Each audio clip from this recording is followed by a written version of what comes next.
Halo semuanya, pada kesempatan kali ini akan dibahas materi biologi mengenai bioteknologi.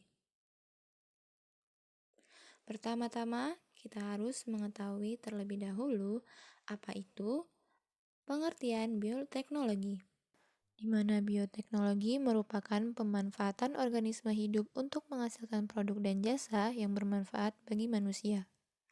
Selanjutnya, kita akan membahas mengenai ciri utama dari bioteknologi, di mana yang pertama adanya agen biologi berupa mikroorganisme tumbuhan atau hewan, yang kedua adanya pendayagunaan secara teknologi dan industri, yang ketiga produk yang dihasilkan adalah hasil ekstraksi dan pemurnian. Selain itu, bioteknologi juga digunakan dan diterapkan hampir pada semua bidang kehidupan. Selanjutnya adalah penjelasan mengenai perkembangan bioteknologi. Perkembangan bioteknologi terbagi atas beberapa. Yang pertama adalah era bioteknologi generasi pertama, di mana penggunaan mikroba masih secara tradisional. Contohnya dalam pembuatan tempe, tape, dan juga pada era bioteknologi generasi kedua, prosesnya berlangsung dalam keadaan tidak steril. Contohnya yaitu produksi bahan kimia, pengolahan air limbah, dan pembuatan kompos. Sementara pada era bioteknologi generasi ketiga, prosesnya dalam kondisi steril, dan pada era bioteknologi generasi baru atau bioteknologi baru, di mana prosesnya sudah modern, serta jauh lebih steril dengan contoh produksi insulin, interferon, dan antibodi monoklonal.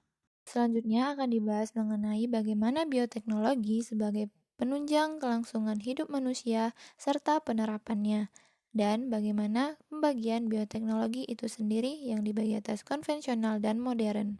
Bioteknologi konvensional sendiri merupakan bioteknologi yang memanfaatkan organisme untuk menghasilkan produk melalui proses fermentasi dengan ciri menggunakan makhluk hidup secara langsung, belum tahu adanya penggunaan enzim, dan umumnya menggunakan proses fermentasi. Contohnya yaitu pada pembuatan tempe, tape, kecap, dan yogurt.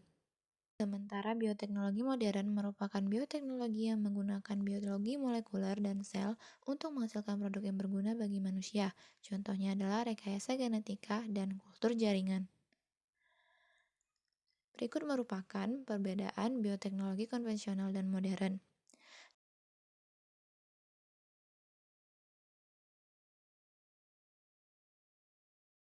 Selanjutnya akan dibahas mengenai beberapa penerapan bioteknologi konvensional, di mana pada produksi makanan dan minuman, bioteknologi konvensional digunakan dalam pembuatan makanan berbahan dasar susu atau tidak susu pada umumnya, seperti keju, yogurt, dan mentega, di mana keju dengan mikrobanya yaitu Propionibacterium yang berperan memberi rasa dan tekstur pada keju.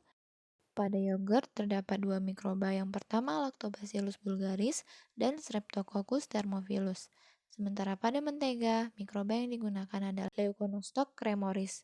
Selanjutnya akan dibahas bagaimana pengolahan bahan pangan produk susu, yaitu pada pembuatan yogurt. Awalnya susu akan mengalami proses pasteurisasi. Setelah itu, lemak yang dihasilkan akan dibuang pada sebagian besarnya. Selanjutnya akan ditambahkan Lactobacillus bulgaricus dan Streptococcus thermophilus sebagai bakteri pemfermentasi.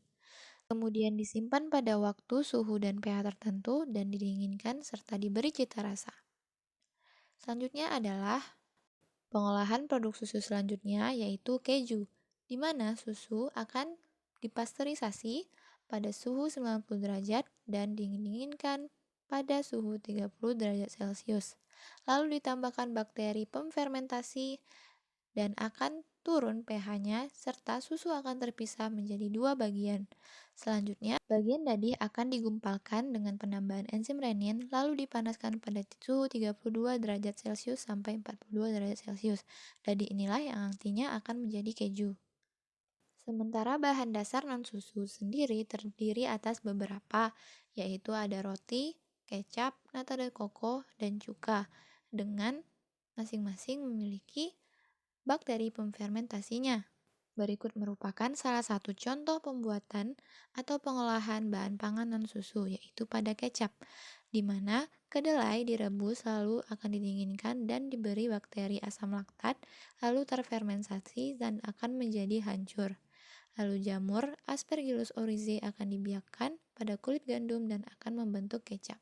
Selanjutnya adalah mengenai bioteknologi modern. Salah satunya yaitu rekayasa genetika, di mana rekayasa genetika merupakan pengubahan gen dengan tujuan mendapatkan organisme baru yang memiliki sifat sesuai yang dikehendaki. Contoh penerapannya yaitu seperti penyisipan gen manusia pada bakteri Bacillus thuringiensis agar dapat menghasilkan insulin. Selanjutnya adalah mengenai kultur jaringan. Kultur jaringan merupakan teknik memperoleh bibit tanaman atau memperbanyak tanaman dengan ditumbuhkan dalam media khusus. Teori yang dilandasi teknik ini adalah teori totipotensi. Artinya, setiap sel tumbuhan memiliki kemampuan untuk tumbuh menjadi individu bila ditempatkan pada lingkungan yang sesuai. Penjelasan lebih lanjut dapat dilihat pada gambar berikut. Baiklah, sekian sedikit penjelasan mengenai materi bioteknologi. Semoga membantu. Terima kasih telah menonton. Selamat belajar!